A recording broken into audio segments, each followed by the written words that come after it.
Hello everyone, so welcome back to Adhyalay. So अब हम बाकी रिमेनिंग क्वेश्चंस भी फटाफट सॉल्व करते हैं और देखते हैं कितने लोगों का क्या क्या करेक्ट है। ठीक है, तो चलो भाई, ये बड़ा ही सिंपल क्वेश्चन है। क्वेश्चन नंबर 136 आप देख सकते हो। For which one of the following Bohr's model is not valid. तो आपको पता होगा बच्चों, Bohr's model is valid for hydrogen and hydrogen like atoms. Hydrogen like atom से मेरा क्या मतलब है? मतलब ऐसे एटम जिसके आउटर ऑर्बिट में सिंगल इलेक्ट्रॉन हो, इन्हें सिंगल इलेक्ट्रॉन स्पीसीज भी बोला जाता है। Single electron species. ठीक है, तो भाई बड़ा ही सिंपल है। आप देख सकते हो हाइड्रोजन एटम के लिए तो वैलिड होगा ही ऑप्शन वन। इसने पूछा है not valid singly ionised helium atom. भाई हीलियम प्लस, सिंगली आयोनाइज्ड मतलब हीलियम प्लस। तो आपको पता है कि हीलियम के आउटर मोस्ट में दो इलेक्ट्रॉन होते हैं। हीलियम प्लस मतलब दो इलेक्ट्रॉन में से एक इलेक्ट्रॉन दे दिया, तो कितने इलेक्ट्रॉन बचे आउटर मोस्ट शेल में? एक इलेक्ट्रॉन। मतलब ये भी हाइड्रोजन लाइक एटम है, हाइड्रोजन लाइक स्पीसीज है ये। इसका मतलब यहाँ भी वैलिड है, ऑप्शन टू में भी वैलिड है। Option three deuterium atom. बच्चों ड्यूटेरियम एटम आप जानते हो क्या होता है? अच्छा, ऑप्शन फोर डायरेक्टली देखो आप, सिंगली आयोनाइज्ड नियोन एटम। अब नियोन की एटॉमिक नंबर 10 होती है, तो नियोन प्लस Ne प्लस। तो ऑब्वियसली जब इससे आप एक इलेक्ट्रॉन कम कर दोगे तो भी आउटर मोस्ट शेल में एक इलेक्ट्रॉन नहीं बचेगा। It's not a single electron species, hence it's not a hydrogen like species। इसका मतलब ऑप्शन डी इनकरेक्ट है, मतलब हमारे लिए करेक्ट है। ये एक ऐसा ऑप्शन है जिसमें बोर्स मॉडल वैलिड नहीं होगा। तो बस ये ऑप्शन है। आगे बढ़ते हैं नेक्स्ट क्वेश्चन। हाँ तो भाई नेक्स्ट क्वेश्चन हमारे पास है, रैंडम कर रहा हूं मैं, बट सारे क्वेश्चंस कवर हो जाएंगे, don't worry. A body weighs 72 Newton on the surface of the earth. What is the gravitational force on it at a height equal to half the radius of the earth? बहुत बढ़िया। Actually ये question gravitation से बन सकता है। Variation of small G due to height, क्योंकि आपसे wait पूछा गया। आपको पता है वेट कैसे लिखते हैं बच्चों? Weight equal to M G, right. तो भाई acceleration due to gravity, how does it vary with height? मैं यहाँ पे लिखता हूँ G dash equal to G upon 1+h/r का होल स्क्वायर। भाई ये रिलेशन होता था effective G at a height h above the surface of the earth. तो भाई हमें जी से मतलब नहीं है, हमें तो वेट से मतलब है। तो भाई दोनों ही साइड m से मल्टीप्लाई कर दो आप, तो एम जी डैश क्या हो गया? न्यू वेट जो हमें निकालना है। मतलब what is the gravitational force? Gravitational force का ही दूसरा नाम वेट होता है, राइट। तो इस एम जी डैश को मैं एफ डैश से डिनोट करता हूँ और mg की वैल्यू को f से डिनोट करता हूँ, डिवाइडेड बाय 1+h/r का होल स्क्वायर। अब आप देखो h कितना है? Height equal to half the radius of the earth, मतलब h is equal to r/2। तो यहाँ पे 1/2 बचेगा, होल स्क्वायर करेंगे तो f dash equal to f into 3/2 का होल स्क्वायर, दैट इज 9/4, मतलब 4/9। अब f की वैल्यू दी हुई है। f क्या है बच्चों? f is the gravitational force on the surface of the earth which is given to be 72 Newton. बस काम खत्म। 72 into 4 divided by 9 which comes out to be 32 newton. Correct answer आ गया। अगला क्वेश्चन देखते हैं। तो बच्चों नेक्स्ट क्वेश्चन है, the phase difference between displacement and acceleration of a particle in an SHM. तो भाई बहुत ही सिंपल क्वेश्चन है। अगर किसी को बेसिक इक्वेशंस और बेसिक ट्रिग्नोमेट्री याद हो तो वो इसे बना सकता है। मैं आपको बताता हूँ कैसे। सबसे पहले डिस्प्लेसमेंट की एक्सप्रेशन आपको मालूम है, y equal to a sin omega t plus phi, where phi is phase constant. हमने फॉर द टाइम बीइंग उसे जीरो माना है सिंप्लिसिटी के लिए। तो y equal to a sin omega t। अब अगर आप इसे एक बार डिफरेंशिएट करोगे तो आपको वेलोसिटी आ जाएगा which is a omega cos omega t। एक बार और डिफरेंशिएट करो, वेलोसिटी का differentiation with respect to time will give you acceleration, that is minus a omega square sin omega t। अब हमें कंपेयर करना है डिस्प्लेसमेंट और एक्सेलरेशन को। अब बच्चों आपको मालूम होगा कि माइनस ऑफ साइन थीटा को क्या मैं लिख सकता हूँ? साइन थीटा प्लस 180 डिग्री, बिल्कुल लिख सकता हूं मैं, है ना। तो आप यहाँ पे एक्सेलरेशन के एक्सप्रेशन में देखो, क्या इसे ऐसे लिखा जा सकता है? A omega square minus sine omega T. एक ही बात है, sine of minus theta is minus sine theta. तो यहाँ से क्या मैं माइनस साइन ओमेगा टी को लिख सकता हूँ? A omega square sine pi plus omega T, बिल्कुल। By using this trigonometric identity I can write it like this. अब आप इस एक्सेलरेशन के वैल्यू और डिस्प्लेसमेंट के वैल्यू को कंपेयर करोगे तो आपको पता चलेगा कि इन दोनों के बीच फेज डिफरेंस कितना है। भाई इस चीज को फेज बोलते हैं, जो भी ब्रैकेट में साइन और कॉस के आगे हो उसे फेज बोलते हैं। तो भाई डिफरेंस कितना है, यहाँ पे एक एक्स्ट्रा पाई है, तो answer is pi, option 1। Next question पे मूव करते हैं। तो बच्चों ये सेंटर ऑफ मास का क्वेश्चन है, बहुत ही सिंपल क्वेश्चन है, थोड़ी सी कैलकुलेशन हो सकती है, चलो करके देखते हैं। Two particles of mass 5 kg and 10 kg respectively. चलो भाई 5 kg मास ले लेते हैं एक, और एक 10 kg मास ले लेते हैं।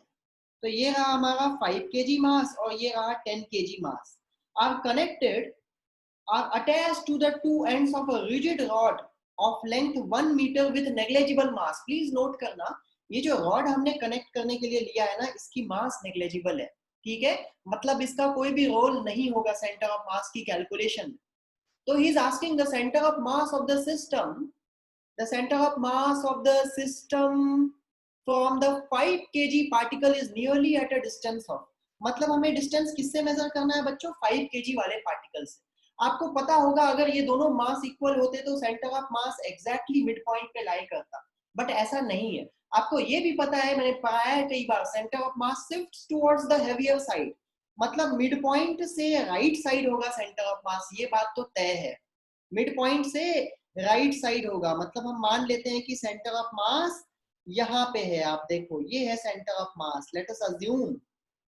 तो यहाँ से इतनी बात तो बहुत आराम से समझ में आ रहा है कि अगर मिड पॉइंट से राइट साइड है सेंटर ऑफ मास, तो सेंटर ऑफ मास की डिस्टेंस 5 kg से अगर आप मेजर करोगे तो वो 50 सेंटीमीटर से तो ज्यादा ही होगा। मतलब ऑप्शन 1 और ऑप्शन 2 तो ऐसे ही गलत हो गए, 3 या 4 सही है। तुक्का भी मारोगे तो 1/2 प्रोबेबिलिटी है सही होने की, बट हमें तुक्का नहीं मारना है, हमें ये डिस्टेंस निकालना है, चलो निकालते हैं।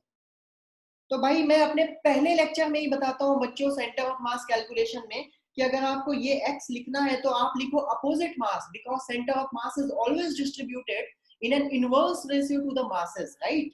तो x लिखना है तो आप मेजर कर रहे हो 5 kg वाले मास से डिस्टेंस, तो लिखो अपोजिट मास को, मतलब 10 kg divided by total mass, total mass कितना है 15 kg, multiplied by total distance between them which is 100 centimetre.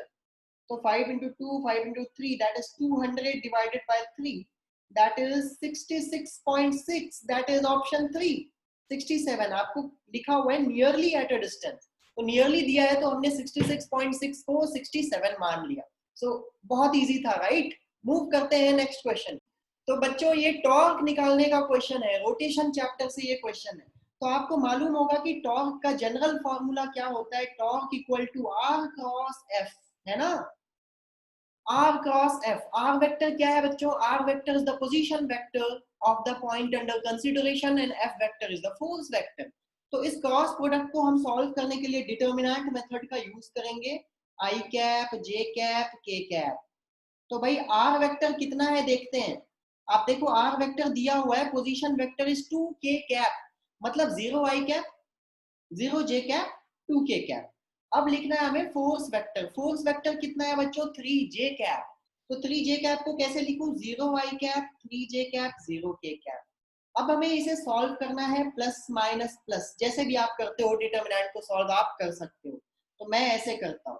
तो भाई आई कैप वाले रो और कॉलम को इरेज करोगे तो 0 इंटू 0 0, माइनस 2 इंटू 3 6, काम खत्म। तो 0 माइनस 6। अब नेक्स्ट माइनस जे कैप लिखा, आप सबको डिटरमिनेंट सॉल्व करने आता होगा, राइट। तो अब ये वाला कॉलम और ये वाले रो को डिलीट करेंगे, 0 इंटू 0 0, 0 इंटू 2 भी 0, मतलब यहाँ पे कुछ भी नहीं बचेगा, 0 बचेगा। फाइनली प्लस के कैप, अब के कैप वाले रो और कॉलम को डिलीट करते हैं, ये डिलीट हो गया। तो 0 इंटू 3 0, 0 इंटू 0 0, मतलब यहाँ भी कुछ नहीं बचेगा, मतलब आंसर आ गया -6 I cap newton metre is the unit of torque, है ना। तो बहुत ही आसान था, बस बेसिक इंफॉर्मेशन चाहिए हमें कि टॉर्क का बेसिक फॉर्मूला होता क्या है, जो कि यहाँ पे है ना। तो correct answer is -6 I cap, which is option 3। तो let's move on to the next question. तो भाई नेक्स्ट क्वेश्चन क्या है, ये इलेक्ट्रोस्टैटिक्स का क्वेश्चन है बच्चों, ध्यान से समझेंगे इस क्वेश्चन को। आप देखो मैंने पहले ही कैलकुलेशन करके आंसर ले आया है ताकि यहाँ पे टाइम वेस्ट ना हो। तो spherical conductor of radius 10 centimetre, आप देखना ध्यान से, एक स्फेरिकल कंडक्टर है यहाँ पे, इसकी रेडियस है 10 सेंटीमीटर और इस पे चार्ज हमें दे रखा है। अब इसने बोला है कि find the magnitude of electric field at a point 15 centimetre from the centre of the sphere. मतलब 15 सेंटीमीटर मतलब यहाँ पे कहीं होगा पॉइंट, और ये डिस्टेंस होगी 5 सेंटीमीटर। तो जो भी मुझसे पढ़े हैं उन्हें ये पता होगा, मैंने 10-15 बार रिपीट किया था इलेक्ट्रोस्टैटिक्स में, whenever the point under consideration lies outside the sphere or on the surface of the sphere, then you can consider the sphere as a point charge located at the center and all the formulas of point charge can be applicable over there। मतलब आप देखो कि point sphere के बाहर लाई कर रहा है, simple सी बात है। मतलब इस स्फीयर को हम रिप्लेस कर सकते हैं एक पॉइंट चार्ज से, पॉइंट चार्ज से रिप्लेस कर दो आप, उसके सेंटर पे लाई करने वाला पॉइंट चार्ज, और चार्ज की वैल्यू कितनी है 3.2 इंटू 10⁻⁻7 कूलम। बहुत बढ़िया। अब पॉइंट चार्ज के कारण इलेक्ट्रिक फील्ड का फॉर्मूला कितना होता है students, K Q upon small R square, that's it. बस यूज करते हैं, के की वैल्यू दी हुई है क्वेश्चन में, हालांकि नहीं भी दी होती तो हमें मालूम है 9 इंटू 10⁻9 मल्टीप्लाइड बाय q की value 3.2 into 10⁻⁻7 divided by r square. r कितना है डिस्टेंस 15 सेंटीमीटर, तो मीटर में कन्वर्ट करेंगे 0.15 इंटू 0.15। जब आप इसको सॉल्व करोगे बच्चों तो आपको ऑप्शन बी मिल जाएगा, 1.28 इंटू 10⁵ न्यूटन पर कूलम। बस हो गया, इजी है। चलो आई होप आप लोगों ने सही किया होगा। Let's move on to the next question. Okay बच्चों, तो अब ये पर्टिकुलर क्वेश्चन है कैपेसिटर का, थोड़ा सा ट्रिकी हो सकता है बट ध्यान से समझना, समझ में आ जाएगा। एंड आई होप बहुत लोगों ने इसे भी सही किया होगा, नहीं भी किया है तो कोई बात नहीं, हमें लर्न करना है ना। तो a 40 microfarad capacitor is connected to a 220 volt, 50 hertz AC supply। बच्चों जब भी मैंने AC पढ़ाया है तो आपको एक बात कंटिन्यूअसली बताइए कि जब भी आपको वोल्टेज दिया हो 220 वोल्ट 50 हर्ट्ज ऐसा लिखा हो, एक्चुअली ये हाउसिंग सप्लाई है, 220 वोल्ट होता है हाउसिंग सप्लाई में, 220 और 230 वोल्ट। चलो 220 वोल्ट नहीं दिया है यहाँ पे, 200 वोल्ट दिया है, कोई बात नहीं। आपको एक बात दिमाग में आना चाहिए हमेशा, कई बार मैंने रिपीट करा है इस बात को क्लास में, कि जब भी 220 वोल्ट कुछ भी ना लिखा हो वोल्टेज के बारे में, सिर्फ लिखा हो 220 वोल्ट, तो आपको उसे आरएमएस वैल्यू कंसीडर करना है, ना कि पीक वैल्यू। कई लोगों ने यहाँ पे पीक वैल्यू माना होगा 200 वोल्ट और एक ऑप्शन आया होगा जो गलत होगा, तो आपको इस बात का ध्यान रखना है, nothing is mentioned, this is my RMS value always, right. And as you can see the unit of frequency over here it's hertz which is linear frequency, मतलब ये small f है। तो इसने क्या पूछा है, the RMS value of current। तो भाई मैं सीधा सीधा लिख सकता हूँ I RMS equal to V RMS upon impedance। अगर मैं impedance की बात करूँ तो ये एक प्योरली कैपेसिटिव सर्किट है, only a capacitor is connected to a battery। तो भाई impedance कितना हो जाता है, कैपेसिटिव रिएक्टेंस के इक्वल हो जाता है, जिसकी वैल्यू क्या होती है XC, और XC की वैल्यू कितनी होती है बच्चों 1/ωc। तो ओमेगा निकालना पड़ेगा, ओमेगा को हम लिख सकते हैं 2 pi into linear frequency, linear frequency है 50, तो भाई ओमेगा निकल गया 100 पाई। तो अब हम इन वैल्यूज को सब्स्टिट्यूट करते हैं, यहाँ पे वी आरएमएस की वैल्यू है 200 डिवाइडेड बाय 1/ωc, मतलब 1/100 पाई इंटू सी की वैल्यू कितनी है बच्चों 40 माइक्रोफैरड। तो भाई 40 इंटू 10⁻⁻6, जब आप इसको सॉल्व करोगे तो 2.51 एम्पियर आएगा। क्लोजेस्ट नियरली पूछा है आपसे, नियरली आंसर पूछा है, तो कौन सा नियर है, option 3। So that's the correct answer to this question. So let's move on, आगे बढ़ते हैं अगले क्वेश्चन की तरफ।